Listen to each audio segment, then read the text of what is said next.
Good evening, everybody. Welcome to the inaugural 2020 Insight Series Bowtie Chat. How do we think of this stuff, right? It's great to have you all with us. We've got people joining us from across the country, literally. And we're going to move through this fairly quickly, right? So the idea is 20 minutes of conversation and 20 minutes of questions. So first of all, thank you everyone for joining us. We're just so excited to have you here. It's really a thrill. And we've got a jam-packed evening. We're going to be talking about creating your green home and the things that you want to be thinking about as you're doing that. So just as a quick review, here is the format for tonight's presentation. The first 20 minutes will be my sharing of insights and knowledge of 38 years plus of getting into trouble and getting out of trouble. And then the second 20 minutes will have breakout rooms for open forum questions. And based on your expressed interest when you registered, you're going to be going into specific breakout rooms targeted to help you with your questions. I want to let you know that all attendees are going to be muted until the breakout rooms. So if you're generating questions, which is awesome, just jot them down, hold on to them. We'll have a chance to talk about them at the end. All right, let's get started. So frequently we're told, well, actually I should introduce my colleague Gary Cade real quickly. Gary's going to join us at the end. Gary, you want to say hi? Yeah, hi everybody. Thank you for being here. And right now my screen is off, Michael. Oh, okay. So we'll see if Austin can help you with that. There's always some kind of technical problems that we're challenged with, but that's all right. It just makes it better every time. And I also want to introduce Chloe Ferrari. She's a member of our architectural intern squad, and she's going to be helping us. And then Austin Harrell, if you could turn your camera on briefly. And there's Austin. All right, great. All right, so frequently you're confronted with folks who say they can do green. Yeah, I can do green. You want a greenhouse? There's a greenhouse. And then this is what the house typically looks like through the eyes of an infrared camera, even worse than the first image. But wait, there's more. This is what it looks like in the wintertime. So my intention tonight is to share with you the fundamental aspects of green design and construction. We want to begin with the foundational rule of three, which we call the 3 Ps, the triple bottom line. And that is people, profit, and planet. You will hear the triple bottom line being discussed in all conversations around green. Ideally, it's a 3-legged stool and we focus on all 3 of those. This is the definition of a green home from the United States Green Building Council, which is really, it pretty much says it all. It's lessening the impact of the home on the environment and improving the health of the people who live inside. There are 7 fundamentals of green homes. We're going to cover the first 4 this evening. The second 3 will be covered in part 2 of creating your green home, which will occur in 2 weeks. And if you registered for this event, you are already by default registered for the next. So let's start right in with the fundamental first step of creating a green home. And that is what we call process. Process involves 3 components: integrated project planning, quality management for durability, and the use of innovative design. Someone who was a client from the field of engineering once shared something with me which I have taken to heart and has been employed in every project we've done since. And that is the idea of a planning pyramid, in that 1 hour planning before can save you 10 hours of adjusting during and 100 hours of correcting after. And oh, by the way, you can put dollar signs in front of each of those digits, and anyone who's ever done any projects who's on this call knows exactly what I'm talking about. The fundamental, most important part of a green home is what we call the integrated project planning process. Integrated project planning means that at the center of the project is the client's aspirations and goals. And then we surround that with all the various allied talent, the architect, the builder, mechanical, landscape, and not least of which is testing and verification. That's one of the key things about creating a green home. We always encourage our clients to consider using testing and verification to confirm that they are actually getting what they're paying for.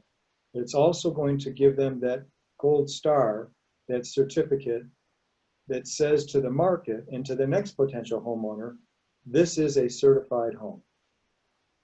So there are 3 rules of home design that lead to an efficient home, and that is space, adjacency, and circulation. I'm not going to spend a lot of time on this tonight, but we are going to be teaching another class called Creating Your Beautiful Home, which will be part of the 2020 Insight series, and that'll be going in August. You're welcome to join us in that series and learn more about that and how that can actually impact the greenness of your home. We're also going to be doing a seminar series called Creating the Not Too Big Home, Right-Sizing the American Dream. The greatest thing we can do is build not so big, because a smaller home uses less material, less energy, and it's less to recycle at the end of its life cycle. Let's move on from process and touch base on location. Now, most of the time when someone comes to us and they're asking about a green home, they're thinking about paint they can't smell and LED light bulbs. That's great, but if you'll notice, the first 3, and in fact, the first 3.5, all have everything to do with everything that's actually outside the home. So I want you, if you come away from this with nothing else, that the realization that a green home takes into account a broader perspective on the entire project. Location, we look at site selection, preferred locations, infrastructure availability, community resources, and transit and access to open space. So the idea is, as we're going to be developing a new green home, is to try to avoid environmentally sensitive sites. This is an illustration of that exact thing happening. This happens to be a project in the city of Detroit that I visited just on the 4th of July. It's called True North, and what I'm really excited about this is it's taking what had been urban space that had been run down, and it's, rather than going out into the suburbs and into the rural environment, it's developing compact form in an existing urban setting. And if you'll notice, yes, they are using Quonset huts as a form for their buildings. Incredible. Site selection, that's also important, thinking about infrastructure, right? Resources, open space. So one project that we did in Ann Arbor is marked by the little red A as a pin. The location to the city center was less than 1 mile. The location to the university was even less than that. And we also had a medical complex. We're also looking at transportation, bus station, train station. And then last but not least, we're looking at green spaces. So thinking about developing in an area that has access to all of these features is an important part and the first step of creating a green home. So now that we have the process in place, we've located where the building is going to be, we're now going to talk about the site. This is everything that's outside of the building, right? You see how this is going? We're still focusing on everything to the exterior of the building. We look at site stewardship, how we're developing the land, the landscaping that we're developing, the concept of reducing heat island. Heat island is when the sun bakes down on an urban center and it sucks up that heat through the black roofs and the concrete and the asphalt. And it actually holds that heat over the course of the evening. And so over time, it builds up a residual heat. The concept here is to reduce that heat island effect and how we're developing the site. The idea of using non-toxic pest control. And then last but not least, compact development. So rather than sprawling out, staying as a small footprint on the site. This is an example of a project that we did exactly that on. This is what we call the Nautilus House, and you'll see why in a second. This was a Cape Cod built in the 1940s, and the client wanted some additional space. One of the things that we looked at was the idea of, well, if we want additional space, we can go up or we can go out. Going up, became a possibility because of the research we did that let us determine that there were 2x10 ceiling joists in place, which is unheard of. So that means we already had the infrastructure in place, and the roof was in need of repair. So we went, instead of out, we went up. I'll show you that in a second. But we started this project, and it had the traditional American lawn with a bunch of turf grass, which one of my green colleagues calls drug-addicted carpet, which I think I really can resonate with. And the idea of using non-invasive, drought-tolerant plantings. This is the before, and this is the after. So we went up instead of out. We used structural insulated panels for the enclosure. That armature actually provided the perfect location for solar panels. You can see them poking in above the roof there to collect sun energy to turn into electrical energy. But the best part about it is that we eliminated every blade of grass. This whole entire project uses all non-invasive, drought-tolerant plantings, which is just amazing. And the thing about non-invasive, just so you know, the idea of using a non-invasive is to provide food for wildlife, insects, and other animals. So the part of the reason why people plant invasive is that they're not eaten by the insects and the bugs and the rodents and the squirrels and the chipmunks and the rabbits and the deer, but they're also a dead-end ecology. And as they start to invade the others, we reduce the amount of food for the indigenous species. The other thing we want to look at is providing a way to control rainwater. Many jurisdictions have enacted regulation that now all stormwater needs to be contained on-site and managed on-site. Using rain gardens is a phenomenal way to do exactly that. We're also looking at designing such that anything that's not under a roof, which might be a paving material, is permeable. This is kind of an interesting story. This is still that Nautilus House. These are limestone pavers that came out of a local city that was tearing them up to put in concrete. And so rather than going to the landfill, we harvested them. We went to the waste stream as a resource and brought those materials in. And now they're going to spend the rest of their life in this home and allowing water to percolate between them into the aquifer. And then, as we've already talked about, using non-invasive drought-tolerant plantings. It's a huge step towards creating a green site. Now, we're on to water. Water is broken up into indoor use and outdoor use, and then finally reuse. So when we look indoors, now we're starting to come inside the building. We're finally coming inside the building, right? We're looking at the use of high efficiency fixtures and fittings. Dual flush and low flow toilets, which, you know, there's been so much done in terms of the engineering of toilets that it's just phenomenal.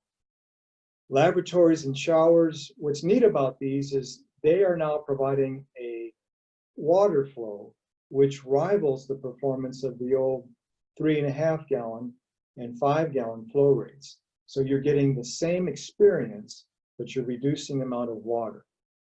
The other thing we're looking at is making sure that if it's not labeled in any other way, that the fixtures that you're selecting are water sense labeled. Those are water fixtures that are going to be using 30% less water flow than a typical non-water sense labeled fixture. So just like you see Energy Star on your appliances, which we'll talk about when we do Creating Your Green Home 2, same concept here, but it's about water. And last but not least, I wanted to share this with you because what's neat about the challenges we're facing as a species is the opportunity to be creative in how we're managing water. If you notice, the faucet and the lav in this bathroom are on the tank. So when you're done using the toilet, you wash your hands. That water, which is essentially gray water, categorized as gray water, flows into the tank and fills the tank. This is brilliant.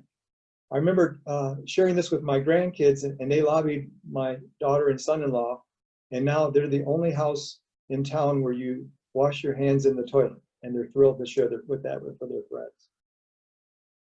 Really advanced water management looks at capturing and controlling and reusing rainwater. This again is the Nautilus House, and that's a 500-gallon cistern that's picking up rainwater that's coming down off that roof which is used for irrigation. But water can be used for other purposes as well. This is a subterranean system that we designed for the Burbeck at Beacon Springs Living Building Challenge project. And this is able to collect water, and sufficient amount of water, that if the sky was to turn off and we were to be in a complete drought, those tanks could provide our homeowners with up to 5 months of domestic water usage. As it turns out, because of building codes, we're not allowed to use that water domestically. It's only being used to irrigate the landscaping plants. So I always say the plants drink better water than our clients at Burbeck at Beacon Springs. So those are a lightning fast tour of the first 4 components of creating a green home. When we work with clients to help them create a green home, we have a 3-step process. It's very simple. We begin with exploring visionary design possibilities. We then move into creating a unified, cohesive design that brings all those possibilities together into a final master plan. And then the 3rd step is to map out the strategic plan of action, putting together the team, the builders, the consultants as necessary, and moving it into action.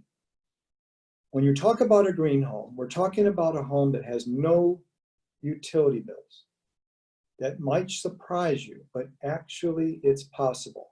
In fact, it's becoming building code in many areas. We're talking about a home where your health is actually protected. Up until now, your health has been kind of like, well, maybe, has anyone even thought about this? We're talking about a home that's being conceived and executed based on research and data from the best building science experts in the nation. We continually attend conferences. We've got our nose in journals. We're on top of the latest and greatest. We're talking about a home that's built to the highest quality standards, and a green home that's certified will have a component of independent verification. It won't just be Michael or Michael's team or the builder telling you that it's going to be 2 spec. It's going to be independently verified. And the best part about it is these advanced construction practices provide a home unlike anything you've ever experienced. In fact, people that move into these homes are typically saying, I can't ever live in a standard code built home ever again. And Gary's going to share with us a few ideas about what a code built home is in just a second here. But the best part is by building the way we are building and designing the way we're designing, we're creating a home that's going to protect our clients' investment well into the future. We are so far exceeding code and performance expectations that they will be having a house that will be relevant from now until well into the future. And in fact, I'd like to invite our green building colleague, Gary Cade, to say a few more things about what I just mentioned, but he does it much more colorfully than I do. Gary, you're muted. Yes, and Austin just allowed me to unmute. So hi everyone, thank you for being here. Gary Cade here. So imagine that green home, but there's a challenge to that. Mostly that is not what's being built. Builders are very slow to innovate. So what we end up with is what I call, what they're building are BNOs. Brand new and obsolete. Can you imagine? Instead of that green home, imagine building a brand new obsolete home. It's just crazy. And how you actually improve on that is with planning. The planning is so key. As Michael said earlier in the talk, the chat, is that the site selection, before you even think about the type of home and anything, is so vital. And if you are picking a site that isn't ideal for solar, I mean, you're cooked before you even start. And then the other piece to planning is builders love extras. And when you do not plan, you end up with all these rethinks during the building process, and you end up with a slew of extras. And you can, I've seen extras get as high as 10 to 20, 30% of the building cost.